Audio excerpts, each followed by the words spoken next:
তা তোমার ভাই কিসের জন্য এখানে আসবে শুনি? কাজ নেই, কর্ম নেই? কেন? আমার ভাই আসার জন্য কি তোমাকে আমার কৈফিয়ত দিতে হবে নাকি? বেশ করেছে ও আসবে, 1000 বার আসবে। একমাত্র ভাই বলে কথা।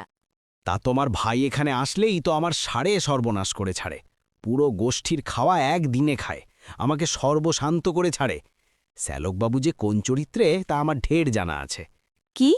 তুমি আমার ভাইকে খাবার খোটা দিলে? কালকে ভাই এলেই বলে দেব, আর যেন না আসে এখানে। বুঝেছি, এই বাড়িটা তোর আমার নয়, তাই আমার ভাই আসতে পারবে না এখানে। আমিও ভাইয়ের সাথে চলে যাব বাপের বাড়িতে। আহা, তোমার চলে যাওয়ার কথা আসছে কেন আবার? আমি তোমাকে কিছু বলেছি নাকি? আমাকে না বলো, আমার ভাইকে তো বলেছ। একই ব্যাপার। এটা কি আমার বাড়ি নয় বলো তো?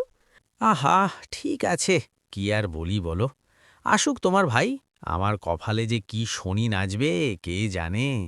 দিদি, ও দিদি, গেলি কোথায়? দিদি।